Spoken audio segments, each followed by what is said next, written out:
अब supreme court कह रहा है आदिवासी हिंदू नहीं है, और आरएसएस विश्व हिंदू परिषद और बजरंग दल के लोग आदिवासी के एरिया में जाकर आदिवासियों को हिंदू बनाने का वो लोग कार्यक्रम कर रहे हैं। तो हमारा सवाल है, क्या सुप्रीम कोर्ट से मोहन भागवत बड़ा है? क्या सुप्रीम कोर्ट से आरएसएस बड़ी है? जो सुप्रीम कोर्ट को समझ में आ रहा है वो मोहन भागवत को समझ में नहीं आ रहा है। तो पत्र पंकज द्विवेदी ने निकाला कि आदिवासी हिंदू नहीं है।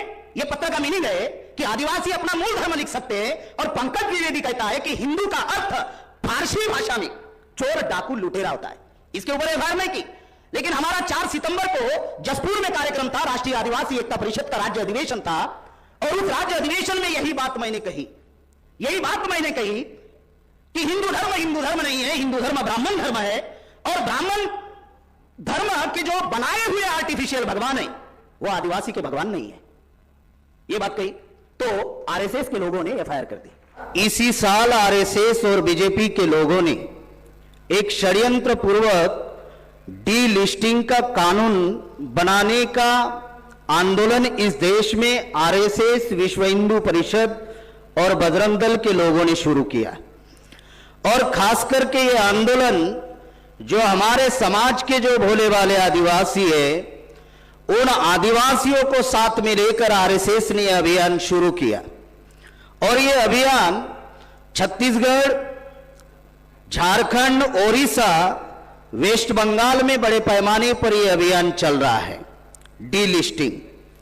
और ये डी लिस्टिंग का षड्यंत्र हमारे एससी एसटी ओबीसी माइनॉरिटी समाज के लोगों को पता होना चाहिए, इसलिए यह सब्जेक्ट चर्चा में रखा गया है। जैसे आप लोगों को याद होगा कि 2016 में भोपाल में बामसेब का राष्ट्रीय अधिवेशन हम लोगों ने लिया था, तो उस वक्त 2016 में एक सब्जेक्ट हम लोगों ने चर्चा में रखा था, यूनिफॉर्म सिविल कोड। ये यूनिफॉर्म सिविल कोड 2016 में जो आरएसएस के लोगों ने चर्चा में लाया था, ये आदिवासियों का कस्टमरी जो लॉ है ये खत्म करने के लिए उन्होंने 2016 में यूनिफॉर्म सिविल कोड चर्चा में लाया। और जैसे ही वामन मेश्राम साहब के नेतृत्व में हम लोग राष्ट्रीय आदिवासी एकता परिषद के माध्यम से जब सुप्रीम कोर्ट में गए तो यूनिफॉर्म सिविल कोड की चर्चा खत्म हो गई। अब अभी भी हमारा केस सुप्रीम कोर्ट में चल रहा है, लेकिन यूनिफॉर्म सिविल कोड की चर्चा अब खत्म हो गई। अब आरएसएस ने दूसरा षड्यंत्र किया और डी लिस्टिंग का कानून वो बनाने की कोशिश कर रहे हैं, और उसके लिए आरएसएस ने जनजाति सुरक्षा मंच बनाया। नाम क्या है? जनजाति सुरक्षा मंच। अब आदिवासियों को यह लग रहा है कि यह जनजाति सुरक्षा मंच जो है यह जनजाति के सुरक्षा के लिए बनाया गया। अब जनजाति सुरक्षा मंच के द्वारा इस देश में डी लिस्टिंग का अभियान पूरे देश भर में शुरू कर दिया, खास करके छत्तीसगढ़ में। और छत्तीसगढ़ में जशपुर है, सीतापुर है, ये अंबिकापुर है, इस जिला में बड़े पैमाने पर उन्होंने अभियान शुरू किया। अब ये डी लिस्टिंग का मामला क्या है? तो डी का मतलब है डिलीट, और लिस्टिंग का मतलब है कि जो शेड्यूल ट्राइब की जो लिस्ट है, अनुसूचित जनजाति की जो लिस्ट है, इस लिस्ट में से आदिवासियों को वो लोग डिलीट करना चाहते हैं, और डिलीट करने के लिए कानून बनाना चाहते हैं। और कानून तभी बनता है जब राष्ट्रपति की मोहर लगती है, इसलिए द्रौपदी मुर्मू को राष्ट्रपति बनाया है। तो साथियों, जैसे जम्मू कश्मीर में 370 थी, वहां पर उन्होंने हस्तक्षेप किया। जैसे मुस्लिमों का मुस्लिम पर्सनल लॉ बोर्ड है, तो ट्रिपल तलाक में इन्होंने हस्तक्षेप किया। उसी प्रकार से आदिवासियों के कस्टमरी लॉ में भी ये लोग हस्तक्षेप करना चाहते हैं, और डी लिस्टिंग के माध्यम से करीबन 3-4 घटनाएं इस देश में होगी। पहले नंबर की घटना होगी, अगर डी लिस्टिंग का कानून अगर लागू हुआ तो सबसे पहले आदिवासियों की पहचान समाप्त होगी, नंबर 1। नंबर 2, आदिवासियों के लिए संविधान में जो संवैधानिक अधिकार है, यह किसी धर्म के नाम पर नहीं है, किसी भी धर्म के नाम पर नहीं है। आदिवासियों को संवैधानिक अधिकार शेड्यूल ट्राइब के नाम पर है, अगर डीलिस्टिंग का कानून आया तो संवैधानिक अधिकार समाप्त हो जाएंगे। नंबर 3, इस देश में आदिवासियों को डीलिस्टिंग के माध्यम से हिंदू बनाया जाएगा। और नंबर 4, वो आदिवासियों में झगड़ा लगाना चाहते हैं।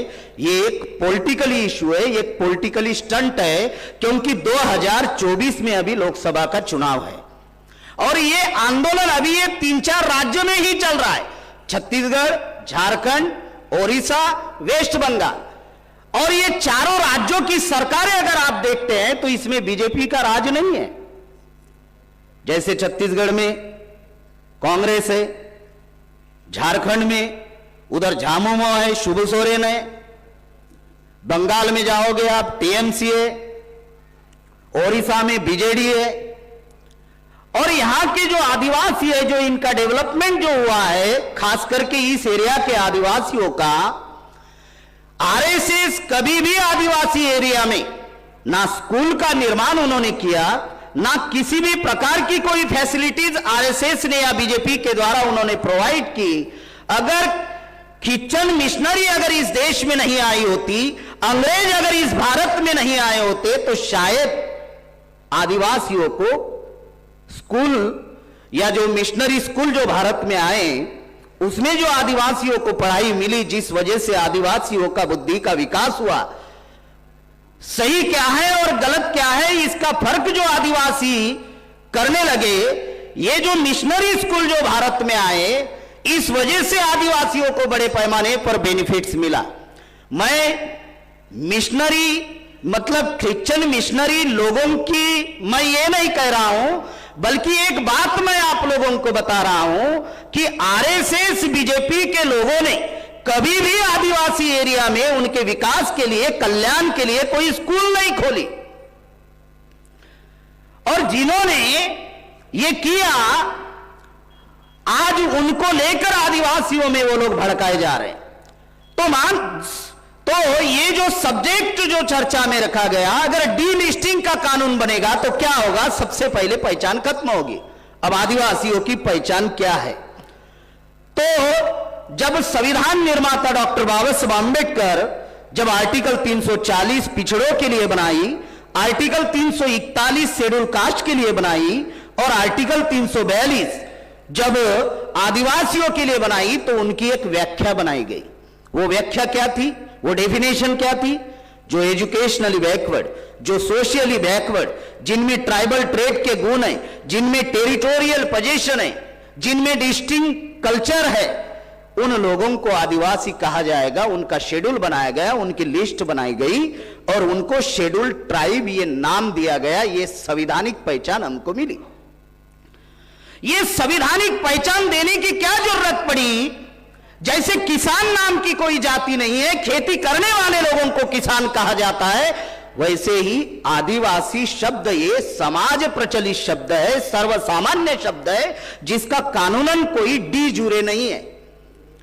ये इटैलिक अंग्रेजी शब्द है, डी जुरे मतलब संवैधानिक, जिनका कोई मायने नहीं है। कोई भी कह सकता है मैं आदिवासी हूं, कल चलकर शेड्यूल कास्ट भी कह सकता है, ओबीसी भी कह सकता है, कोई भी कह सकता है कि मैं आदिवासी हूं। तो आदिवासी किसको माना जाएगा? इसीलिए डॉक्टर बाबा साहब आंबेडकर ने यह कानूनन शब्द दिया, शेड्यूल ट्राइब। यह हमारी संवैधानिक पहचान है। अब डीलिस्टिंग जब लागू होगी तो क्या होगा? जनजाति के लिस्ट में से आदिवासियों को निकाला जाएगा। अब कौन से आदिवासियों को निकालना चाहते हैं? जिन आदिवासियों ने क्रिश्चियन धर्म अपनाया, कुछ आदिवासियों ने मुस्लिम धर्म अपनाया, कुछ आदिवासी बुद्धिस्ट बने हुए। आप बंगाल में जाओगे तो बंगाल में दार्जिलिंग साइड में अगर आप जाते हैं तो वहां के आदिवासी बुद्धिस्ट बने हुए हैं। महाराष्ट्र में एक खानदेश एरिया है, जलगांव, धुले, नासिक, इस एरिया में अगर आप जाते हैं तो वहां के आदिवासी मुसलमान बने, तड़वी आदिवासी जो है वो मुस्लिम बने हुए। और आप मध्य प्रदेश, छत्तीसगढ़, झारखंड, ओडिशा, वेस्ट बंगाल इस एरिया में अगर जाते हैं तो बड़े पैमाने पर आदिवासी क्रिश्चियन बने हुए हैं। तो साथियों, जिन आदिवासियों ने धर्म परिवर्तन किया है, उन आदिवासियों को वो लिस्ट में से निकालना चाहते हैं। अधिकार 3 चीजों से मिले। सबसे पहले आइडेंटिटी, फर्स्ट है identity, second recognize, then rights. तो हमारी आइडेंटिटी वो लोग खत्म करना चाहते हैं डीलिस्टिंग के माध्यम से। अगर आइडेंटिटी खत्म हो गई तो हमारी पहचान खत्म हो जाएगी, और पहचान अगर खत्म हुई तो हमारे संवैधानिक अधिकार खत्म हो जाएंगे। अब दूसरा जो मुद्दा है संवैधानिक अधिकार, आदिवासियों को बहुत सारे हमारे पदाधिकारियों ने यहां पर बताया कि संवैधानिक अधिकार जो है, बहुत सारे अधिकार आदिवासियों को संविधान में दिए डॉक्टर बाबा साहब आंबेडकर ने। वामन मेश्राम साहब ने 10 साल पहले यह बात बताई कि आदिवासियों के लिए संविधान में और एक संविधान है जिसका नाम है आर्टिकल 244(1) में 5वीं अनुसूची और आर्टिकल 244(2) में 6वीं अनुसूची। तो ये जो संवैधानिक अधिकार है, तथाकथित आजादी के 75 साल पूरे हुए, 75 साल का स्वर्ण जयंती महोत्सव उन्होंने मनाया आजादी का, लेकिन 75 साल में कभी भी 5वीं और 6वीं अनुसूची अभी तक अमल में नहीं लाई। लागू तो 26 जनवरी 1950 से है, लेकिन अमल में उन्होंने अभी तक नहीं लाई। इस देश में 5वीं और 6वीं अनुसूची वो लोग लागू नहीं कर रहे, अमल में नहीं ला रहे, और डीलिस्टिंग का कानून वो लोग बना रहे हैं ताकि आदिवासी आपस में झगड़ते रहे। एक खास बात और मैं बताना चाहता हूं कि ये जो कार्यक्रम जो तीसरा उनका शुरू होने वाला है आदिवासियों को हिंदू बनाने का, अब सुप्रीम कोर्ट और हाई कोर्ट के 16 जजमेंट है। ये है वो 16 जजमेंट जिसमें लिखा हुआ है आदिवासी हिंदू नहीं है, सुप्रीम कोर्ट कह रहा है। और छत्तीसगढ़ शासन ने भी एक पत्र जारी किया, पंकज द्विवेदी ने। पंकज द्विवेदी क्या कहता है इस लेटर में? यह छत्तीसगढ़ शासन का पत्र है। इस पत्र में पंकज द्विवेदी कहता है छत्तीसगढ़ी जनता को अपना मूल धर्म लिखे जाने बाबत, और छत्तीसगढ़ के समस्त जिलाधिकारी को उन्होंने ये पत्र जारी किया, हर जिला के कलेक्टर को पत्र जारी किया। उसमें वे लिखते हैं कि छत्तीसगढ़ के जनता ब्राह्मण धर्म, बौद्ध धर्म, शैव धर्म, गोंडी धर्म, कबीर धर्म और सतनाम धर्म, सिख धर्म, जैन धर्म को मानने वाले हैं, जिन्हें हिंदू कहा जाता है। यह गवर्नमेंट का पत्र है। हिंदू कहलाने में ब्राह्मण के अतिरिक्त अन्य लोगों को ऐतराज है, क्योंकि हिंदू धर्म सिर्फ ब्राह्मण धर्म का अनुकरण है, एवं हिंदू शब्द का अर्थ फारसी शब्दकोश में चोर, डाकू और लुटेरा होता है। यह गवर्नमेंट का पत्र है, पंकज द्विवेदी ने निकाला हुआ। इसके ऊपर एफआईआर आरएसएस के लोगों ने नहीं की।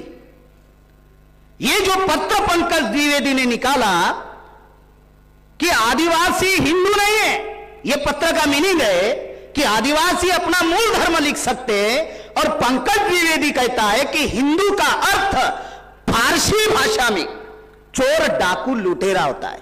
इसके ऊपर एफआईआर नहीं की, लेकिन हमारा 4 सितंबर को जसपुर में कार्यक्रम था, राष्ट्रीय आदिवासी एकता परिषद का राज्य अधिवेशन था, और उस राज्य अधिवेशन में यही बात मैंने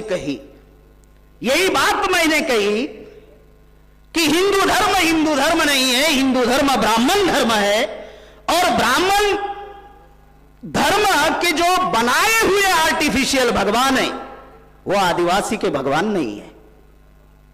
ये बात कही तो आरएसएस के लोगों ने एफआईआर कर दी।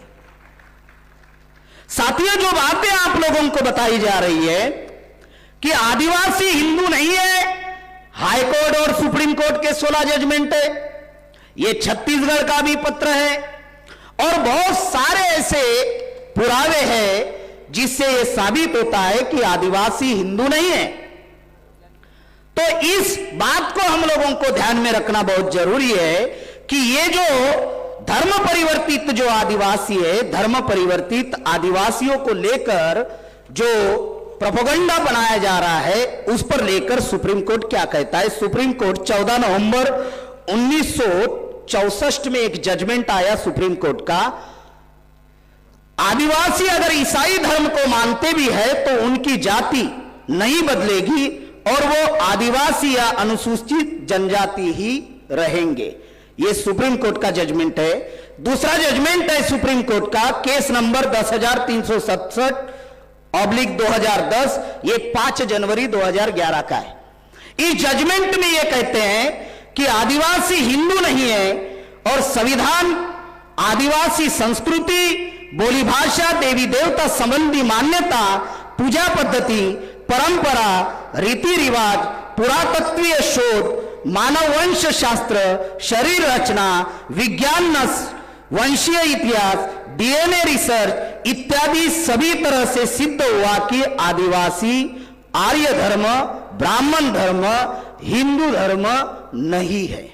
यह सुप्रीम कोर्ट का जजमेंट है। अब सुप्रीम कोर्ट कह रहा है आदिवासी हिंदू नहीं है और आरएसएस, विश्व हिंदू परिषद और बजरंग दल के लोग आदिवासी के एरिया में जाकर आदिवासियों को हिंदू बनाने का वो लोग कार्यक्रम कर रहे हैं। तो हमारा सवाल है, क्या सुप्रीम कोर्ट से मोहन भागवत बड़ा है? क्या सुप्रीम कोर्ट से आरएसएस बड़ी है?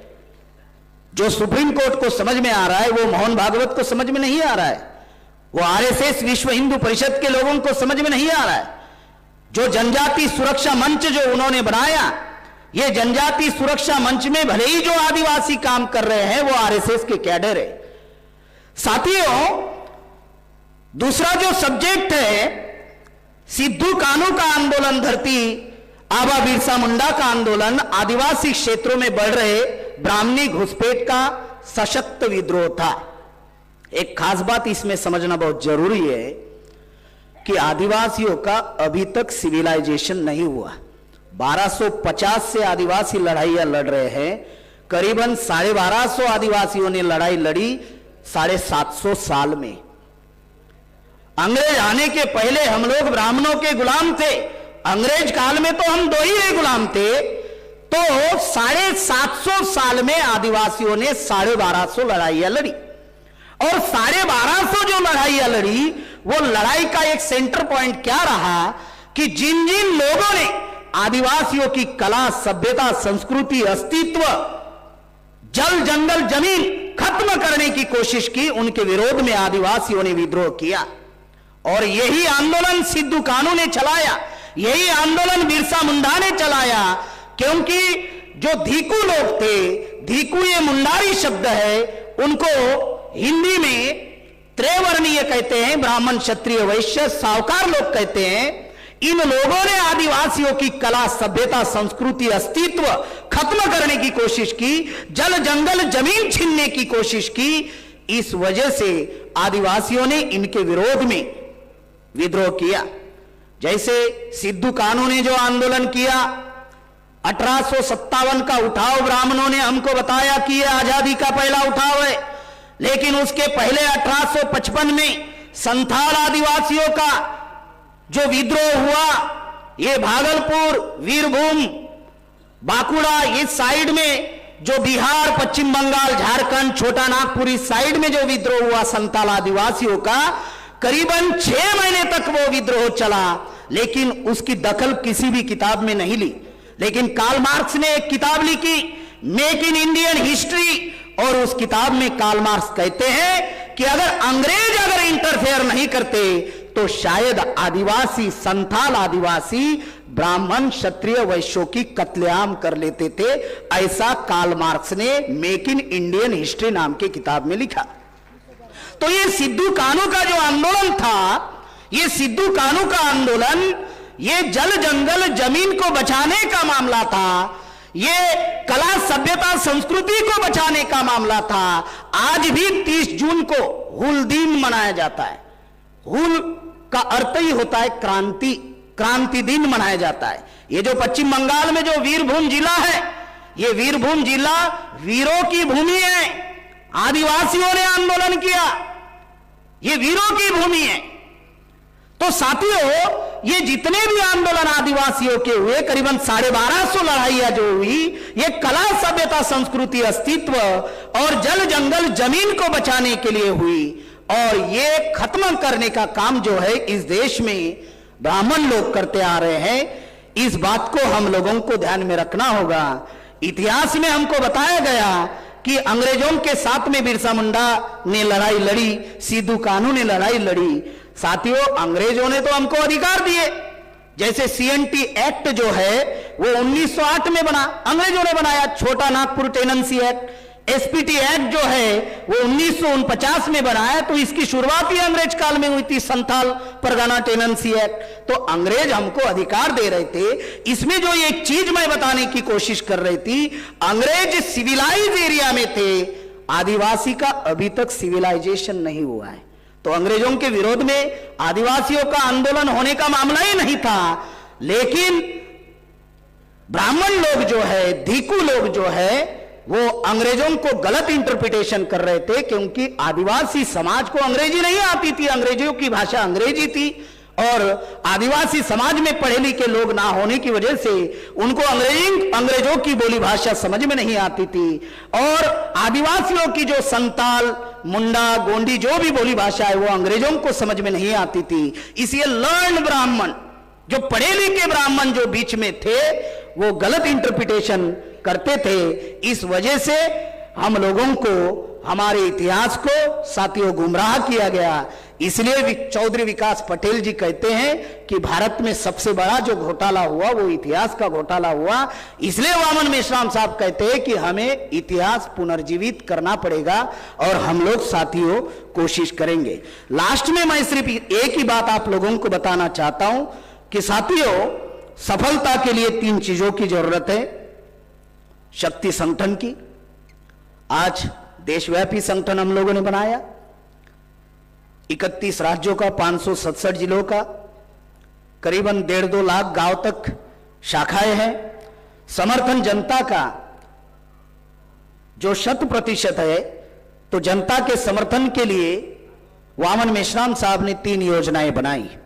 एक योजना है भारत बंद योजना, दूसरी है राजनीतिक हस्तक्षेप, और तीसरी है सुप्रीम कोर्ट में लड़ाई। और साथियों, जो हमारे जो इशू नॉन इशू हुए हैं, उस नॉन इशू को हम लोगों को नेशनलाइज इशू बनाकर इस देश में राष्ट्रव्यापी जन आंदोलन का हम लोगों को निर्माण करना होगा। और 6 अक्टूबर में जो नागपुर में जो आंदोलन हुआ, जो प्रोटेस्ट मार्च हुआ, उससे अब यह आंदोलन जन आंदोलन में परिवर्तित हो गया है। एक है संगठन और दूसरा है जनसंगठन। संगठन 45 साल में मेश्राम साहब ने बनाया, अभी जनसंगठन से हमारा संघर्ष सफल होगा। और जनसंगठन निर्माण करने के लिए, गांव देहात में जन आंदोलन खड़ा करने के लिए हम लोग सब मिलजुल कर साथ सहयोग करेंगे और इस आंदोलन को और मजबूत करेंगे। इतनी ही आशा करते हुए आपने मेरी बात ध्यानपूर्वक सुनी, इसलिए सबका आभार, धन्यवाद। जय मुन्नी।